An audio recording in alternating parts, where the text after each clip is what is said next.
दोस्तों आज की ये वीडियो थोड़ी सी खास है क्योंकि आज की इस वीडियो में मैं आपको बताऊंगा राष्ट्रीय आपातकाल यानी कि नेशनल इमरजेंसी के बारे में।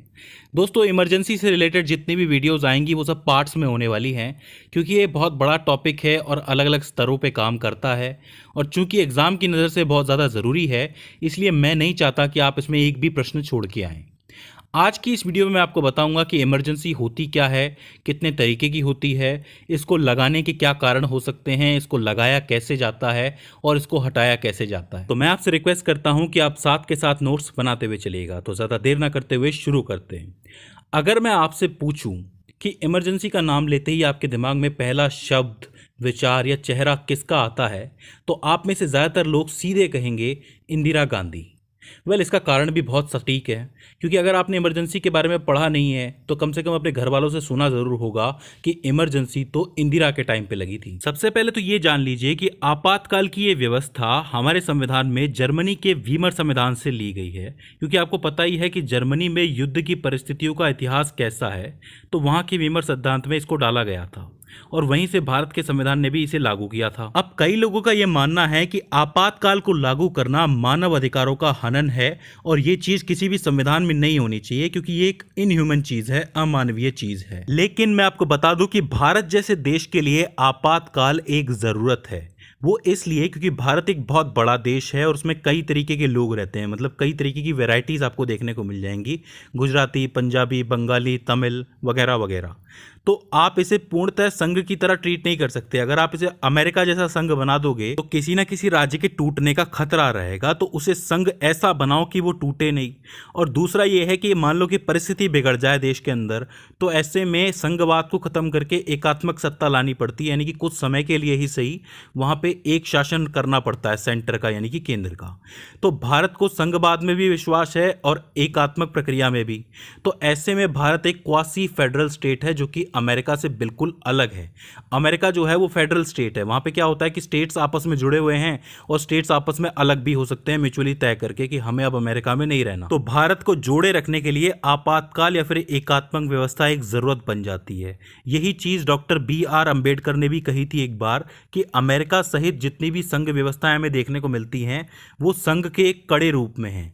मतलब वो चाह के भी वहां पे एकात्मक सरकार नहीं ला सकते। मान लो कि वहां पे कोई खतरा आ जाए देश के ऊपर कल, तो वहाँ का सेंटर इतना पावरफुल नहीं है, वहाँ पे जितने भी राज्य हैं वही पावरफुल हैं, तो वहाँ पे टूटने का ज़्यादा खतरा रहता है बजाय कि हमारे देश में। तो अब आपको समझ में आया कि क्यों हमारे संविधान में आपातकाल की इस व्यवस्था को अपनाया गया है। तो अब सवाल ये उठता है कि इन आपातकालीन प्रावधानों को संविधान में कहाँ जगह मिली है। तो आप लिखेंगे संविधान के भाग 18 में अनुच्छेद 352 से लेकर 360 तक में आपातकालीन प्रावधानों का विवरण दिया गया है। तो अब ये चीज़ समझ लो कि जो आपातकाल हैं वो भी 3 तरीके के होते हैं, मतलब इनके भी 3 प्रकार होते हैं। पहला होता है राष्ट्रीय आपातकाल जो कि अनुच्छेद 352 के तहत लगता है, जो कि पूरे देश में लगाया जाता है, मतलब होल कंट्री। इसके बाद आता है 356 आर्टिकल यानी कि 356 अनुच्छेद जिसके अंतर्गत राष्ट्रपति शासन लगता है, जो कि किसी एक राज्य में लगता है। अगर ऐसा लग रहा है कि उस राज्य में कोई इशू होने वाला है सिक्योरिटी को लेके, तो वहाँ पे वो राष्ट्रपति शासन लगाया जा सकता है, मतलब सीधा सेंटर वहाँ पे रूल करती है। और एक है 360 अनुच्छेद जिसमें वित्तीय आपातकाल लगाया जाता है, जो कि देश या फिर राज्य में लग सकता है। उदाहरण के तौर पे 1990 और 1991 में भारत में एक क्राइसिस आया था, वित्तीय आपातकाल आया था, आपको याद होगा। तो वहां पे वित्तीय आपातकाल लागू किया गया था कि यहां अब देश जो है वो डिफॉल्ट की तरफ जा रहा है। तो इन 3 तरीकों से आपातकाल लगा के केंद्र सरकार जो है वो देश की परिस्थितियों को कंट्रोल करने की, नियंत्रित करने की कोशिश करती है। तो आज हम 352 यानी कि राष्ट्रीय आपातकाल मतलब नेशनल इमरजेंसी के बारे में समझेंगे। तो देखो इसके अंदर कुछ एक पॉइंट्स हैं। सबसे पहले तो ये है कि अगर आपातकाल लग रहा है तो उसकी घोषणा भी होगी। तो घोषणा किन आधारों पे हो सकती है, किन बेसिस पे हो सकती है, पहला पॉइंट तो वो है, यानी कि घोषणा के आधार। उसके बाद उसका अनुमोदन यानी कि समर्थन कि भाई इमरजेंसी लगानी है तो इसका समर्थन है कि नहीं है, या फिर उसका विरोध कि भाई इमरजेंसी लग रही है तो क्यों लग रही है, उसका विरोध भी हो सकता है। तीसरा इंपॉर्टेंट पॉइंट है कि मौलिक अधिकारों पर इसका प्रभाव। देखो आपातकाल की परिस्थिति में मौलिक अधिकार या मूल अधिकार ही वो ऐसी चीज होती है जो सबसे ज्यादा प्रभावित होती है, तो इसके बारे में पढ़ना बहुत जरूरी है। और अगली वीडियो के अंदर मैं संशोधन के बारे में पढ़ाऊंगा कि इस दौरान कौन कौन से संशोधन हुए। फिलहाल हम लोग ये 4 पॉइंट समझेंगे: घोषणा के आधार, अनुमोदन, विरोध और मौलिक अधिकारों पे क्या प्रभाव पड़ता है। अगर सबसे पहले बात करें घोषणा के आधार के बारे में, तो देखो अनुच्छेद 352 ये कहता है कि 3 स्थितियों के अंदर आपातकाल लग सकता है। पहला, कोई बाहरी आक्रमण हो जाए, दूसरा कोई युद्ध हो जाए, और तीसरा सशस्त्र विद्रोह हो जाए। अब इसको ध्यान से समझना। अब ये जो युद्ध है और बाहरी आक्रमण है, इसमें क्या फ़र्क है। देखो, आपको पता है कि महाभारत के युद्ध के बारे में अगर आपने सुना हो कि एक बिगुल बजता था और फिर कौरवों की और पांडवों की सेना लड़ने आ जाती थी और फिर शाम को एक बिगुल बजता था तो युद्ध समाप्त हो जाता था। तो मतलब दो ऐसे देश हैं जो म्यूचुअल अंडरस्टैंडिंग के साथ युद्ध कर रहे हैं, तो उसको आप युद्ध कहोगे। इन दोनों को पता है कि अब युद्ध होने वाला है। ये जो बाहरी आक्रमण होता है कि मान लो कि कोई देश है और दूसरे देश ने उसके ऊपर हमला कर दिया बिना बताए, तो ये बाहरी आक्रमण कहलाता है। तो ये दोनों में बहुत ज़्यादा फर्क है कि किसी ने आक्रमण किया है फिर हम लड़ रहे हैं, या फिर हम दोनों को पता है कि अब हम लड़ने वाले हैं तो हम लड़ रहे हैं। तो ये दोनों ही स्थितियों में आप कहोगे जो आपातकाल लगाया जाता है उसे आप बाहरी आपातकाल कहोगे या फिर एक्सटर्नल इमरजेंसी। ठीक है। और इसके बाद जो तीसरे नंबर पे आता है सशस्त्र विद्रोह। सशस्त्र विद्रोह का मतलब होता है कि देश में यानी कि इंटरनली कोई मैटर हो जाए कि कुछ लोग हैं या फिर बहुत बड़ा लोगों का एक तबका है जो आपस में अब विद्रोह कर रहा है शस्त्रों के साथ, मतलब उनके पास हथियार हैं और वो हमले कर रहा है। तो ऐसी स्थिति में भी आपातकाल लगाया जा सकता है। मैं आपको बता दूं कि जिसको आप सशस्त्र विद्रोह कह रहे हो, इसकी जगह पहले एक वर्ड यूज किया जाता था आपका आंतरिक गड़बड़ी। इसको संशोधन करके चेंज किया गया था, सशस्त्र विद्रोह किया गया था, क्योंकि हर आंतरिक गड़बड़ी पे आपातकाल नहीं लगाया जा सकता। अगर सशस्त्र विद्रोह हो रहा है तभी आपातकाल लगेगा। तो ऐसे आपातकाल को आप क्या कहोगे, आंतरिक आपातकाल। यानी कि आप इनके अंदर भी दो तरीके के आपातकाल निकाल सकते हो, एक बाहरी आपातकाल, एक आंतरिक आपातकाल। तो अब सवाल ये है कि आपातकाल लगाएगा कौन, तो सीधा सा आंसर है राष्ट्रपति लगाएगा। अगर राष्ट्रपति को लगता है कि इन तीनों कारणों की वजह से भारत की सुरक्षा पर या फिर भारत के किसी भाग की सुरक्षा पर खतरा पैदा हो गया है, तो वो तुरंत आपातकाल की घोषणा कर सकते हैं। अच्छा, अगर राष्ट्रपति को ऐसा लग रहा है कि निकट भविष्य में ऐसा होने वाला है, ज़रूरी नहीं है कि ऐसा हुआ है, उन्हें लग रहा है कि अगर मान लो कोई सशस्त्र विद्रोह हो जाए या फिर कोई युद्ध होने वाला है या फिर कोई आक्रमण होने वाला है, तो वो उस स्थिति में पहले ही घोषणा कर सकते हैं आपातकाल की। तो आपको याद रखना है कि राष्ट्रपति टाइम पे भी आपातकाल लगा सकते हैं और टाइम से पहले भी आपातकाल लगा सकते हैं। अब देखो, राष्ट्रपति द्वारा लगाए गए आपातकाल का कोई फॉर्मेट नहीं होता कि ऐसा नहीं है कि पहले यहाँ लगेगा कि वहाँ लगेगा। अगर उन्होंने अनाउंस कर दिया है, उन्होंने घोषणा कर दी है, तो तुरंत आपातकाल लागू हो जाएगा पूरे देश के अंदर। अब बात करते हैं इस वीडियो के सबसे जरूरी पार्ट के ऊपर, यानी कि अब तक लगे जितने भी आपातकाल है उनके बारे में बात करते हैं। तो देखो, भारत में अब तक कुल 3 बार राष्ट्रीय आपातकाल की घोषणा की गई है। पहला आपातकाल लगा था अक्टूबर 1962 में भारत चीन युद्ध के दौरान। आपको पता है 1962 में भारत चीन युद्ध हुआ था, तो उसमें अनुच्छेद 352 के तहत इसको बाहरी आपातकाल के रूप में लगाया गया था, क्योंकि ये बाहरी आक्रमण के रूप में हुआ था। ये युद्ध नहीं था, एक्चुअली ये आक्रमण था जो कि चाइना ने भारत पे किया था। तो ऐसी स्थिति में इसको बाहरी आपातकाल कहा गया। ठीक है। और फिर अनुच्छेद 359 के तहत मौलिक अधिकारों पे प्रतिबंध लगा दिया गया, यानी कि किसी भी तरीके का मौलिक अधिकार उस समय अलाउ नहीं था। और सबसे बड़ी बात ये थी कि इसमें कोई न्यायिक मदद भी नहीं थी, मतलब कोई न्यायालय भी नहीं जा सकता था कि आप मेरे मौलिक अधिकारों की सुरक्षा करो। यही कारण था कि इस वक्त के दौरान बहुत सी गिरफ्तारियां हुई, क्योंकि अपोजिशन के बहुत सारे ऐसे नेता थे जिन्होंने बहुत सारे कानून तोड़े थे। अब देखो, ये जो युद्ध था वो तो 1 महीने तक चला, अराउंड 21 नवंबर 1962 तक ये युद्ध चला। तो वहाँ पे जो आपातकाल है वो रुक जाना चाहिए था, लेकिन आपातकाल रुका नहीं, मतलब आपातकाल चलता ही रहा। आते आते साल 1965 भी आ गया। जी हाँ, ये वही वक्त था जब भारत और पाकिस्तान के बीच में मुठभेड़ शुरू हो गई कश्मीर को लेके, यानी कि अप्रैल 1965 में, और सितंबर 1965 में ये चीज़ एक पूरा युद्ध बन गया था। हालांकि था तो ये भी बाहरी आक्रमण ही, क्योंकि पहल जो थी वो पाकिस्तान की तरफ से हुई थी, लेकिन ये युद्ध भी आगे चल के समाप्त हो गया, यानी कि खत्म हो गया। इस युद्ध के बाद 10 जनवरी 1966 को भारत पाकिस्तान के बीच में एक शांति समझौता हुआ, जिसे आप ताशकंद समझौते के नाम से जानते हो, जो कि उस समय के उज्बेकिस्तान में हुआ था, जो कि उस समय सोवियत यूनियन के अंदर था, सोवियत संघ के अंदर था। मतलब भारत पाकिस्तान का युद्ध भी हो गया, इससे पहले भारत चाइना का युद्ध भी हो गया, दोनों का समझौता भी हो गया, उसके बाद भी इमरजेंसी रुकी नहीं। और इसी चीज से परेशान होकर खुद जनता ने इसके खिलाफ आवाज उठाना शुरू कर दिया कि सरकार आपातकाल को तानाशाह की तरह इस्तेमाल कर रही है, इसे तुरंत हटाया जाए। और इंटरनेशनल प्रेशर भी भारत पे पड़ने लगा कि कितना लंबा आपातकाल चलेगा। और आखिरकार जनवरी 1968 में पहला आपातकाल हटा दिया गया। अब आप सोचिए, 1962 में शुरू हुआ था अक्टूबर के अंदर और ख़त्म हो रहा है 1968 में जनवरी के अंदर। तो ये काफ़ी लंबा आपातकाल चला था जिससे पब्लिक बहुत परेशान हुई थी। दूसरा आपातकाल आया 3 दिसंबर 1971 को। क्यों?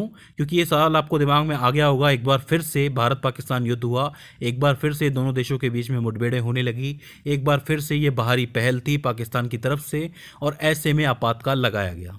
युद्ध के शुरू होते ही सरकार ने 3 तरीके के कानूनों का इस्तेमाल किया। पहला तो था आंतरिक सुरक्षा व्यवस्था अधिनियम यानी कि MISA, जिसे इंग्लिश में maintenance of internal security act भी कहा जाता है। दूसरा था कॉफे पोसा एक्ट जो कि 1974 में जाके लागू हुआ था। अब आप कहेंगे 1971 में इमरजेंसी आई थी, 1974 में इसको लागू किया गया था, तो कैसे यूज़ किया सरकार ने?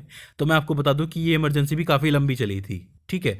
और तीसरा था भारतीय रक्षा अधिनियम 1915 का एक्ट था, जिसको आप डिफेंस ऑफ इंडिया एक्ट भी कहते हो। और इन तीनों कानूनों का सरकार ने बहुत ही मनमाने तरीके से इस्तेमाल किया, क्योंकि इस दौरान जितनी गिरफ्तारियां और एनकाउंटर हुए थे वो पिछली वाली इमरजेंसी से भी ज़्यादा थे, क्योंकि सरकार के हाथ में बहुत ज़्यादा पावर आ गई थी। वहीं दूसरी तरफ भारत पाकिस्तान का युद्ध तो समाप्त हो चुका था, उसके बाद भी ये जो आपातकाल है वो चल ही रहा था। इसी के चलते नवंबर 1974 में जो मौलिक अधिकारों की मांग उठ रही थी, उसके लिए भी राष्ट्रपति ने यह कह दिया कि अब न्यायालय में जाके भी कुछ नहीं होगा। मतलब मौलिक अधिकारों के लिए कोई न्यायिक मदद नहीं मिलेगी, उनके ऊपर प्रतिबंध लगा रहेगा। अभी ये दूसरा आपातकाल ठीक तरीके से हटाने की बात ही चल रही थी, मतलब हट ही रहा था। इसी के चलते 3 जुलाई 1975 को इंदिरा गांधी ने तीसरे आपातकाल की घोषणा करवा दी। अब ये जो तीसरा आपातकाल है इसके बारे में आपने बहुत सुना होगा, बाकी दो के बारे में आपने कम सुना होगा। मैं आपको बता दूं कि जो तीसरा आपातकाल था ये बहुत कम समय के लिए लगा था, 2 साल के लिए लगा था, लेकिन ये फिर भी इतना ज़्यादा फेमस क्यों है? तो देखो, ये जो आपातकाल था ये बाकी 2 आपातकालों से काफी अलग था, क्योंकि इस आपातकाल को लगाने का जो आधार था वो बाहरी आक्रमण या फिर कोई युद्ध नहीं था, वो आंतरिक गड़बड़ी थी। मतलब आंतरिक गड़बड़ी की वजह से इस आपातकाल को लगाया गया था। अब ऐसा क्यों? तो देखो, इस स्टोरी को जरा ध्यान से सुनना, ये बहुत ही इंटरेस्टिंग स्टोरी है। देखो, ये जो आपातकाल लगा था यानी कि 3 जुलाई 1975 का, इससे कुछ समय पहले, मान लो कि कुछ हफ्तों पहले या कुछ एक महीने पहले, जो इलाहाबाद हाई कोर्ट है उसने एक चुनाव की एक पिटिशन देखी थी। मतलब यहाँ पे पिटिशन आई होगी कोई, तो चुनाव की पिटिशन देखी थी और उसमें उन्होंने इंदिरा गांधी का भ्रष्ट आचार व्यवहार देखा। मतलब उन्होंने देखा कि ये जो है करप्ट है। तो ऐसी स्थिति में इलाहाबाद हाई कोर्ट ने उन्हें 6 साल का निलंबन दे दिया। ध्यान से सुनिएगा कि इंदिरा गांधी को राजनीति से 6 साल का निलंबन मिल जाए, सस्पेंशन मिल जाए। तो ऐसे में इस फैसले के खिलाफ इंदिरा गांधी ने सुप्रीम कोर्ट में एक अपील कर दी। लेकिन दिक्कत ये थी कि सुप्रीम कोर्ट उस समय काम नहीं कर रहा था। मान लो कि वहाँ पे कोई वेकेशन थी, मतलब उस समय वो काम नहीं कर रहा था। तो ऐसे में उन्हें छोटे छोटे स्टे तो मिलने लगे कि हाँ 15 दिन, महीना भर, 2 महीना स्टे तो मिल जाएगा हाई कोर्ट के फैसले पर, लेकिन उन्हें पता था कि 6 साल का निलंबन मुझे ज़रूर मिलेगा। और इसमें भी अपोजिशन ने उनका जो इस्तीफा है वो मांगना शुरू कर दिया। अब अपोजिशन में भी जो सबसे बड़े नेता थे उस टाइम पे वो थे JP यानी कि जयप्रकाश नारायण। जयप्रकाश नारायण ने रोज के आधार पे, मतलब डेली के डेली, उन्होंने बड़े बड़े धरने आयोजित करना शुरू कर दिए कि आज हम यहाँ धरना करेंगे, आज वहाँ करेंगे। और उनका ये जो आंदोलन है वो जोर भी पकड़ रहा था। मैं आपको बता दूं कि ये जितने भी आंदोलन थे इन्हीं में से बड़े बड़े नेता आपके निकल के आए हैं, जैसे कि लालू प्रसाद यादव हो गए, नीतीश कुमार हो गए। ये इनके लिए डेब्यू था एक तरीके से कि ये राजनीति के अंदर अपना चेहरा चमका सके। तो यहाँ से ये लोग बाहर निकले थे। तो ऐसे में 25 जून 1975 को बिना मंत्रिमंडल की सलाह के इंदिरा गांधी ने एक लेटर तैयार करवाया प्रेसिडेंट के लिए यानी कि राष्ट्रपति के लिए कि आप अभी के अभी देश के अंदर इमरजेंसी की घोषणा कर दो। अब देखो, इस चीज़ को समझना कि जब भी इमरजेंसी लगती है तो उसमें मंत्रिमंडल की सलाह ज़रूर लेनी पड़ती है। मतलब ये जो आपके सदन होते हैं, लोकसभा और राज्यसभा, इसमें भी जो मंत्रिमंडल होता है वो कहीं ना कहीं अपने प्रधानमंत्री को, अपने राष्ट्रपति को सलाह ज़रूर देता है, स्पेशली राष्ट्रपति को, कि अगर आप इमरजेंसी लगा रहे हो तो इस सलाह पे लगाओ या फिर मत लगाओ। तो वो सलाह लेनी पड़ती है, लेकिन इंदिरा गांधी ने कोई सलाह नहीं ली, ठीक है। और इसी के तहत उन्होंने बहुत सारी चीज़ें की। बहुत सारी चीज़ें बोले तो मौलिक अधिकार पूरी तरीके से दबा दिए, ख़त्म कर दिए। संशोधनों की तो जैसे बाढ़ ही आ गई। मतलब इतने संशोधन किए इस दौरान उन्होंने कि आप पूछो ही मत। हैवी अरेस्ट हुए अपोजिशन के। अभी मैंने आपको बताया कि जयप्रकाश नारायण रोज कर रहे थे आंदोलन, तो जयप्रकाश नारायण जैसे जितने भी नेता थे उनके हैवी अरेस्ट हुए अपोजिशन के। और इसी दौरान उन्होंने कुछ एक अमानवीय प्रोग्राम भी शुरू करवाए, जैसे कि अपने बेटे संजय गांधी को कहकर उन्होंने फैमिली प्लानिंग की मूवमेंट शुरू करवाई, यानी कि पुरुष नसबंदी की। ये सारे प्लान्स और मूवमेंट्स इन 2 सालों तक चलते रहे। मैं आपको बता दूं कि कई सारे राजनीतिक विशेषज्ञ ऐसे हैं जो कि इस काल को भारतीय राजनीति का सबसे काला काल भी कहते हैं। हालांकि मैं कहूंगा कि इसके अंदर बहुत सी लेयर्स हैं, क्योंकि हमें इसको ठीक तरीके से स्टडी करना पड़ेगा एक एक मूव को। लेकिन जितने भी प्रोग्राम्स इसके तहत चले थे वो तो गलत ही चले थे, क्योंकि सरकार ने इन कानूनों का भर के गलत तरीके से यूज किया था। और आखिरकार इस तीसरे आपातकाल का अंत 23 मार्च 1977 को हुआ। तो इस तरीके से हमारे देश में 3 बार राष्ट्रीय आपातकाल लगाया गया। आपने एक चीज कॉमनली देखी होगी तीनों बार के अंदर, कि तीनों बार में सरकार ने अपनी पावर्स का गलत तरीके से इस्तेमाल किया है, और ऐसे में जो तकलीफ है वो आम जनता को ही हुई है। हालांकि मैं आपको बता दूं कि इसके बाद से आज तक देश में आपातकाल लगाने की कोई ज़रूरत महसूस नहीं हुई है। हालांकि राष्ट्रपति शासन जरूर लगा होगा, लेकिन आपातकाल नहीं लगा, राष्ट्रीय आपातकाल नहीं लगा, जो कि एक बहुत अच्छी बात है। तो दोस्तों ये हो जाते हैं 3 राष्ट्रीय आपातकाल। दोस्तों राष्ट्रीय आपातकाल यानी कि नेशनल इमरजेंसी के इस दूसरे पार्ट में आपका बहुत बहुत स्वागत है। आपको याद होगा कि लास्ट वीडियो के अंदर मैंने आपको बताया था कि आपातकाल होता क्यों है, क्यों इसकी ज़रूरत पड़ती है, और कितनी बार और कैसे कैसे भारत में आपातकाल लग चुका है। आज मैं आपसे बात करने वाला हूं कि राष्ट्रीय आपातकाल को अनुमोदन कैसे मिलता है या फिर समर्थन कैसे मिलता है, और उसको हटाया कैसे जाता है। साथ साथ कुछ ऐसे संशोधन जो आपातकाल के दौरान सरकारों द्वारा किए गए थे ताकि उन्हें क्वेश्चन ना किया जा सके, उनसे प्रश्न ना पूछे जा सकें, और साथ ही कुछ ऐसे संशोधन जो आगे हुए जिससे पुराने संशोधनों को हटाया जा सके। तो ये चीज़ बहुत इंटरेस्टिंग होने वाली है, और इससे बहुत से सवाल भी पूछे जाते हैं, तो इसको लेके आपको पूरे नोट्स बनाने हैं। तो ज़्यादा देर न करते हुए शुरू करते हैं। देखो सबसे पहले बात करें आपातकाल के अनुमोदन यानी कि अप्रूवल के बारे में, तो देखो जब भी आपातकाल लगना होता है तो ये चीज़ मंत्रिमंडल बैठ के तय करता है। देखो पार्लियामेंट है, पार्लियामेंट में एक सरकार चलती है, तो सरकार का एक प्राइम मिनिस्टर होता है, प्राइम मिनिस्टर का अपना मंत्रिमंडल होता है जिसको आप कैबिनेट भी कह सकते हो एक तरीके से। तो ये जो कैबिनेट होती है ये बैठ के सलाह मशवरा करती है कि जो इमरजेंसी है वो लगनी चाहिए कि नहीं। तो अगर मान लो कि ये मान गए इमरजेंसी के लिए कि हाँ ये रीज़न सही है, ये आधार सही है, की तरफ से जो प्राइम मिनिस्टर होंगे वो राष्ट्रपति को एक खत लिखेंगे, एक लेटर लिखेंगे कि आपको इन आधारों पे इमरजेंसी लगानी है। अगर राष्ट्रपति उनसे सहमत होते हैं तो वो क्या करेंगे, पूरे देश में जो आपातकाल है उसकी उद्घोषणा कर देंगे। अब देखो आपातकाल की उद्घोषणा हो गई तो देश में तुरंत आपातकाल लग जाएगा, लेकिन इसकी भी जो जांच होगी वो पार्लियामेंट फिर से करेगी। मतलब पार्लियामेंट के 2 सदन होते हैं, आपको पता है, राज्यसभा और लोकसभा। उसमें बाकी मंत्री भी तो होते हैं, मतलब बाकी पार्टियों के मंत्री भी होते हैं, तो फिर उनसे भी इस चीज़ की सलाह ली जाएगी, उनसे भी बहुमत लिया जाएगा, तब जाकर के यह आपातकाल लंबा चलेगा, आगे चलेगा। तो पार्लियामेंट का जो बहुमत है वो बहुत ज़रूरी होता है। अब जो इंदिरा गांधी ने आपातकाल लगाया था उससे पहले जो चीज़ थी बहुत आसान थी कि भाई सिंपल सा बहुमत ले लो दोनों सदनों का और आप इजीली आपातकाल को लगा सकते हो। लेकिन जो 44वां संशोधन हुआ था उसमें ये कहा गया था कि बहुमत तो चाहिए ही, लेकिन 2/3 सदस्य भी चाहिए जो उस समय वोटिंग कर सके, मतलब उस समय मौजूद होने चाहिए वोट करने के लिए। जबकि इंदिरा गांधी के टाइम पे जो आपातकाल लगा था वो बहुत कम लोगों की उपस्थिति के अंदर लगा था। मतलब ये जो फैसला है बहुत कम लोगों के बीच में लिया गया था। मेन फैसला तो इंदिरा गांधी का था, उन्होंने प्रेसिडेंट से कह दिया था कि आपातकाल लगाना है तो लगाना है, ठीक है। इसके अलावा 2 और शर्तें हैं इसके अंदर कि जैसे मान लो कि सदन है, जो भी दोनों सदन है, संसद है, उन्होंने सहमति दे दी कि हाँ आपातकाल होना चाहिए, तो उनकी सहमति के बाद देश में 6 महीने का आपातकाल लगेगा। ये सिर्फ एक अवधि दी है कि इस अवधि के हिसाब से ही आपातकाल होना चाहिए। अब आपातकाल तो लंबे भी चलते हैं, मैंने आपको बताया था 6 साल का आपातकाल भी लगा है, तो 4 साल का भी लगा है, तो 2 साल का भी लगा है। तो फिर वो कैसे लग गया, तो देखो जब 6 महीने पूरे हो जाते हैं तो उन 6 महीने के बाद राष्ट्रपति जो है दोबारा इस प्रक्रिया को दोहराता है।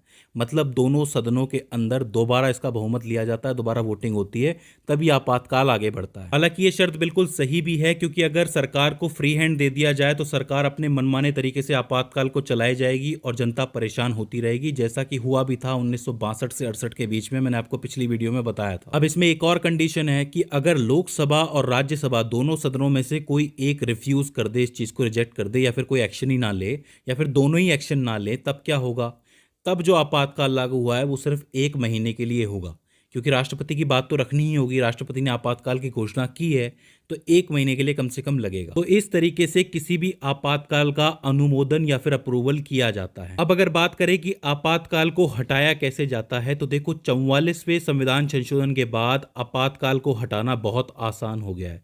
लगाने की प्रक्रिया तो मैंने आपको बताई है, काफ़ी लंबी है, काफ़ी मुश्किल है, यानी कि आपातकाल इतनी आसानी से लग नहीं सकता, लेकिन हट बहुत आसानी से सकता है।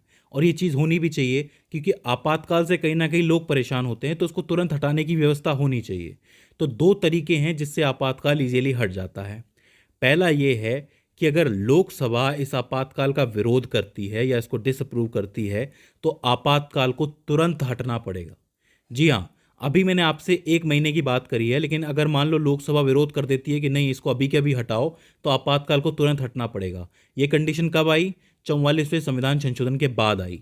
और दूसरी कंडीशन क्या है कि अगर राष्ट्रपति को लगता है कि स्थिति काबू में आ गई है, तो वो भी उसी वक्त आपातकाल को खत्म कर सकते हैं, हटा सकते हैं। इसी में अगले टॉपिक की अगर हम बात करें कि अनुच्छेद 353 के तहत आपातकाल में होता क्या क्या है, वो चीज़ भी जान लेते हैं।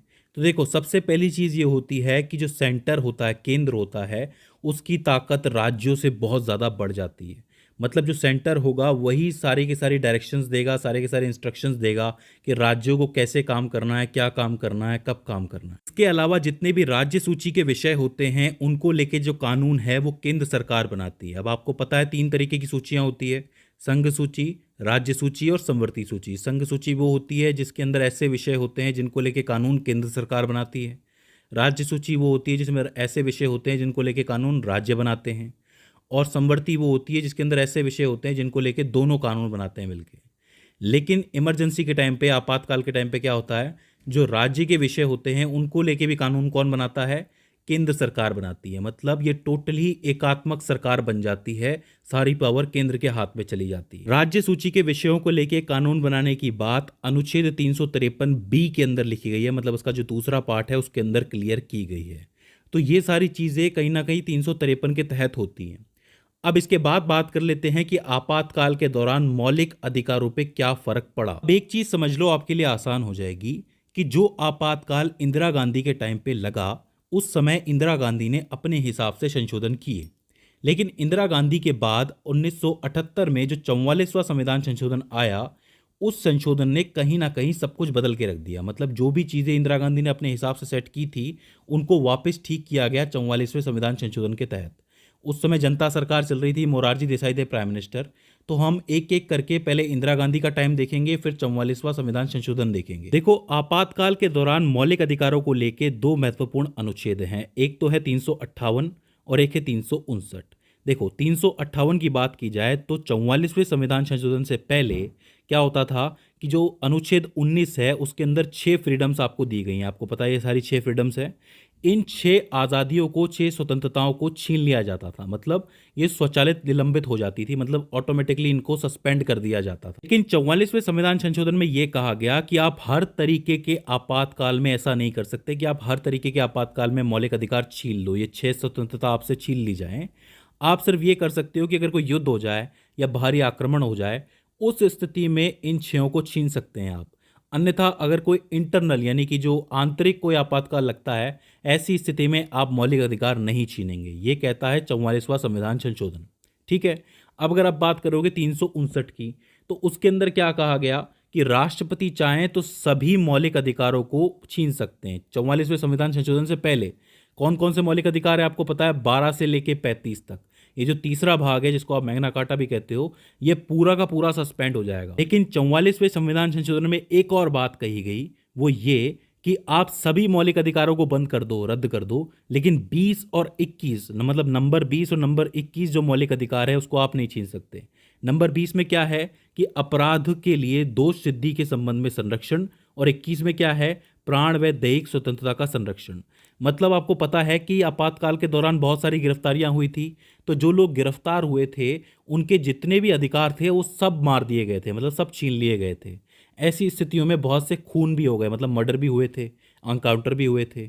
तो उन अधिकारों की सुरक्षा के लिए 44वें संविधान संशोधन में यह कहा गया कि आप सब मौलिक अधिकार छीन सकते हो, लेकिन 20वां और 21वां नहीं छीन सकते। कहने का मतलब यह है कि वर्तमान में अगर देश में आपातकाल लगाने की जरूरत पड़ती है तो भी कुछ ऐसे मौलिक अधिकार होंगे जिन्हें सरकार नहीं छीन सकती 44वें संविधान संशोधन के तहत। इस तरीके से आप देख सकते हो कि मौलिक अधिकारों पे क्या प्रभाव पड़ता है आपातकाल के टाइम पे।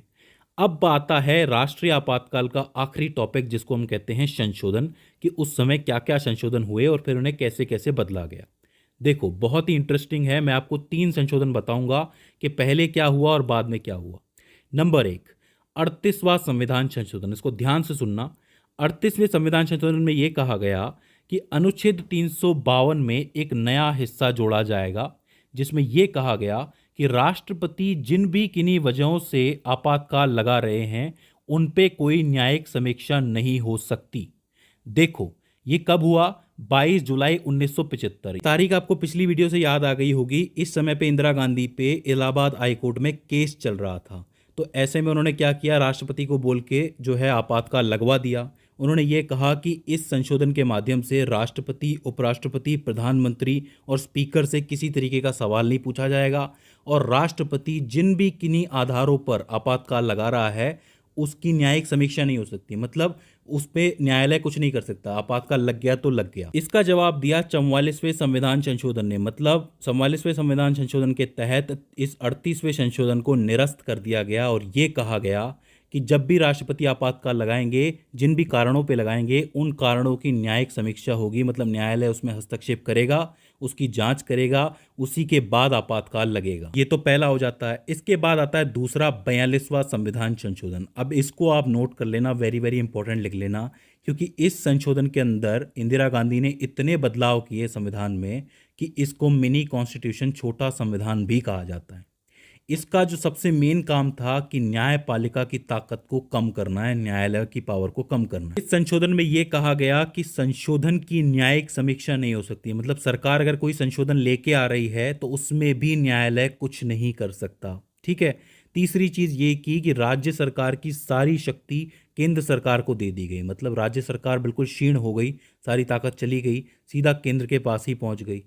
प्रस्तावना में 3 नए शब्द जोड़े गए, समाजवादी, पंथ निरपेक्ष और अखंडता। हालांकि ये ज़रूरी था, मैं मानता हूँ ये ज़रूरी स्टेप था। ये 3 चीज़ें जो थी वो प्रस्तावना में जोड़ी गई। किसकी प्रस्तावना? संविधान की प्रस्तावना। और यहाँ पे एक और चीज़ जोड़ी गई जिसको आप कहते हो 31D। 31D जो था वो अनुच्छेद 31 के अंदर एक नया टर्म था जो जोड़ा गया था, जिसमें ये कहा गया कि राष्ट्र विरोधी क्रियाकलापों को रोकना है। जिसको आज आप एंटी नेशनल कहते हो ना, तो राष्ट्र विरोधी क्रियाकलापों को रोकना है। एक चीज समझो कि राष्ट्र विरोधी क्रियाकलाप या फिर एंटी नेशनल एक्टिविटी है क्या? जो भी चीज सरकार के खिलाफ काम कर रही है वही एंटी नेशनल है। इस बात को आप समझ पा रहे होंगे कि उन्हें कैसे भी करके सरकार के खिलाफ होने वाली हर एक गतिविधि को रोकना था, इसीलिए 31D को जोड़ा गया।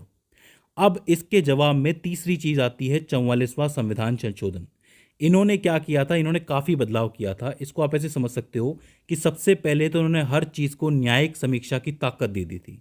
मतलब जो भी सरकार कर रही है उसकी न्यायिक समीक्षा हो सकती है, उसको न्यायालय में चैलेंज किया जा सकता है, चाहे वो संशोधन ही क्यों नहीं हो। पहला काम तो ये किया। दूसरा काम ये किया कि आंतरिक गड़बड़ी की जगह सशस्त्र विद्रोह को जोड़ा गया। आपको पता है कि मैंने आपको बताया था फर्स्ट वीडियो के अंदर कि कोई कारण हो, मतलब कोई आधार हो आपातकाल का, तो वो सशस्त्र विद्रोह होता है। पहले वो क्या था? आंतरिक गड़बड़ी था। उन्होंने ऐसा इसलिए किया 44वें संविधान संशोधन में कि सरकार किसी भी आंतरिक गड़बड़ी पे आपातकाल तो नहीं लगा सकती ना, इसीलिए सिर्फ सशस्त्र विद्रोह की कंडीशन में ही आपातकाल लगेगा। ठीक है। इसके बाद तीसरी चीज़ ये की कि दोनों सदनों से जो भी बहुमत मिलेगा उसको विशेष बहुमत बनाया जाएगा। विशेष बहुमत कैसे बनाया गया? कि 2/3 सदस्य मौजूद होने चाहिए वहाँ पे वोट करने के लिए। ये स्पेशल कंडीशन जोड़ी गई थी। इंदिरा गांधी के टाइम पे क्या किया था कि कम से कम लोगों ने ये फैसला लिया था। इस सरकार ने आके इस संशोधन में क्या कहा कि ज़्यादा से ज़्यादा लोग होने चाहिए जिससे लोग सहमत हो सके। ठीक है। और चौथी चीज़ उन्होंने क्या की, जो मैंने अभी आपको बताई थी कि 20वां और 21वां जो मौलिक अधिकार है उसको रद्द नहीं किया जा सकता, और अगर उसको रद्द किया जाता है तो आप न्यायालय जा सकते हैं। मतलब आपातकाल के दौरान आप 20वें और 21वें मौलिक अधिकार को बचाने के लिए आप न्यायालय जा सकते हैं। तो ये सारे प्रभाव हैं जो कि आपातकाल के वक्त लगते हैं जब भी राष्ट्रीय आपातकाल लगता है। आपने इसके अंदर एक चीज़ देखी होगी कि जो इमरजेंसी, जो आपातकाल इंदिरा गांधी के टाइम पे लगा था और उसके बाद 44वां संविधान संशोधन जो आया था, दोनों के अंदर फ़र्क है। वो अपनी मर्जी से सरकार ने किया था, लेकिन अब अगर कभी भी आपातकाल लगता है तो वो 44वें संविधान संशोधन के हिसाब से ही लगेगा। ठीक है। तो दोस्तों मुझे उम्मीद है कि आपको राष्ट्रीय आपातकाल समझ में आया होगा। ये दूसरा पार्ट आपके लिए हेल्पफुल साबित रहा होगा। इसके बाद अगले पार्ट में हम लोग बात करेंगे राष्ट्रपति शासन के बारे में, जो कि किसी राज्य के अंदर लगता है। दोस्तों मुझे उम्मीद है कि ये वीडियो भी आपके लिए हेल्पफुल साबित रही होगी। अगर इसमें भी किसी तरीके की क्वेरी या फिर कन्फ्यूजन आपको आता है तो आप हमें कमेंट सेक्शन में पूछ सकते हैं। तो दोस्तों आज की इस वीडियो के अंदर बस इतना ही। See you in the next one.